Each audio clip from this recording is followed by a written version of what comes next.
Imagine your phone lights up tomorrow morning. You open the notification, and there it is, $2,500,000. Not a salary, not a business valuation, not money you have to work for.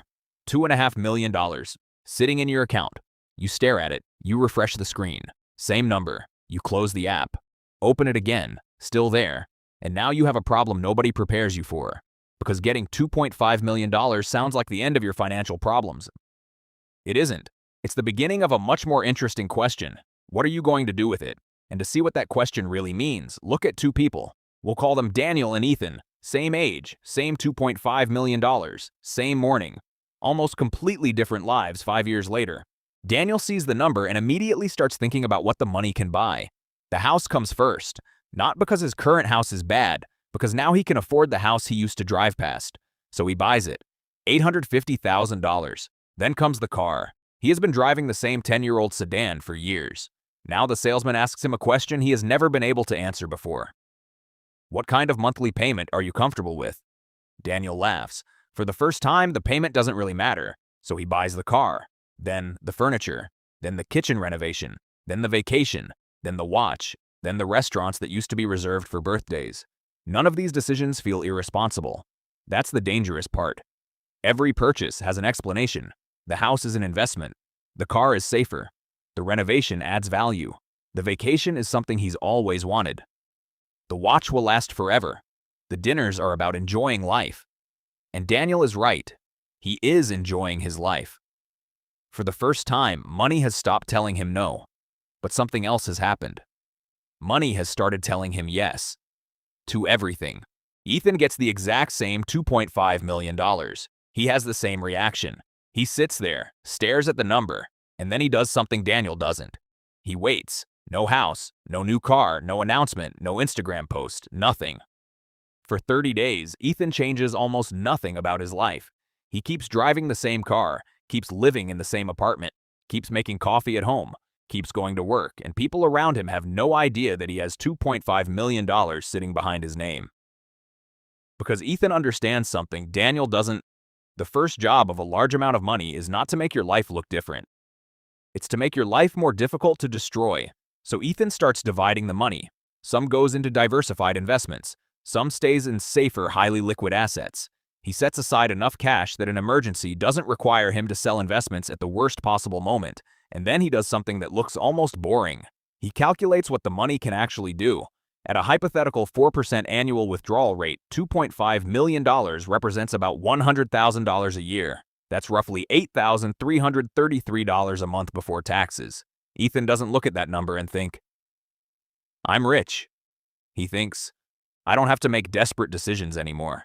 That's different. The first year. A year passes. Daniel's life looks incredible. He has the house, the car, the vacations, the restaurants. People assume he is doing extremely well. And technically, he is. But Daniel discovers something nobody told him about receiving a huge amount of money. Your spending can grow faster than your happiness. The house becomes normal. The car becomes normal. The expensive restaurants become normal. The vacation becomes a memory. And now, normal feels expensive. The lifestyle that once felt luxurious becomes the minimum required to feel comfortable. Ethan experiences the opposite. His life still looks ordinary, but something inside him has changed. His job isn't his entire financial foundation anymore. If his company has layoffs, he isn't thinking, what am I going to do? He's thinking, okay, what's next? That's a completely different psychological position. The money hasn't necessarily made Ethan happier. It has made him harder to corner. And that is one of the most valuable things money can buy. The moment that separates them. Then the economy gets ugly. Markets fall. Companies start cutting employees. Daniel's expensive lifestyle doesn't stop. His mortgage doesn't stop. His insurance doesn't stop. His maintenance doesn't stop. His lifestyle has become a machine, and the machine needs money every month. Ethan sees the same headlines, but his reaction is different. He doesn't love watching his investments fall. Nobody does. But he doesn't need to sell everything. He doesn't need to call someone and beg for a job. He doesn't need to panic. He has time, and time changes financial decisions. Because when you're desperate, you accept whatever is available.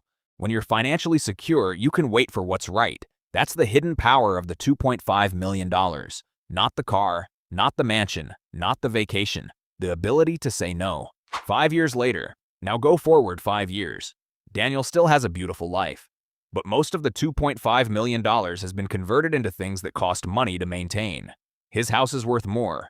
His car is worth less. His lifestyle is expensive.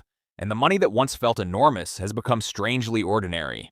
Ethan, his life still doesn't look dramatically different. Same kind of neighborhood, same basic car, same friends, same coffee. But his investments have had time to compound. He has continued working because he wants to, not because he has to. And that's the distinction. Ethan didn't use the $2.5 million to stop working.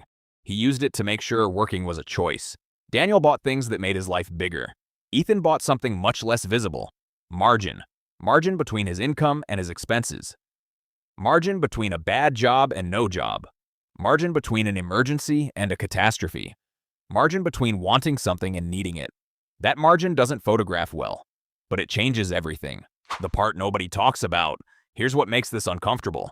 Daniel isn't stupid. Ethan isn't some financial genius. Daniel simply asked, "What can $2.5 million buy me?" Ethan asked, "What can $2.5 million make unnecessary?" That's the entire difference. Daniel made the money visible. Ethan made the money useful. And this is where a lot of people get the $2.5 million question wrong. They imagine the first decision. The house, the car, the business, the vacation, the parents, the friends, the dream purchase.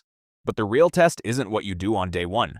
It's what your money allows you to do on day 1827, 5 years later, when the excitement is gone, when the notification isn't special anymore, when $2.5 million is no longer a number that makes your heart beat faster. Because that's when you discover whether you actually received wealth or whether you simply received a very large opportunity to spend. The number changes. The lesson doesn't. Maybe you would buy the house. Maybe you would start the business. Maybe you'd travel for a year. Maybe you'd help your family. There's nothing automatically wrong with any of those things. The point isn't to live like Ethan. The point is to understand what you're buying. Because $2.5 million can buy you a bigger house, but it can also buy you the ability to leave a bad situation. It can buy a nicer car. Or it can buy decades of options. It can buy a vacation. Or it can buy the freedom to take one without worrying about what happens when you come home. The money doesn't decide what your life becomes. Your decisions do. So imagine that notification one more time. Tomorrow morning, your phone lights up, you open it. $2,500,000. You don't have to answer immediately. In fact, don't. Put the phone down, make your coffee, go outside, take a walk. Because the most expensive decision you can make with $2.5 million is making the first decision while you're still emotional about having $2.5 million. Let the number become boring, then decide. Because once the excitement disappears, you're left with the only question that actually matters. Do you want the money to change what people see? Or change what you are allowed to say no to? Daniel answered one way, Ethan answered another. 5 years later, both of them had the same $2.5 million opportunity.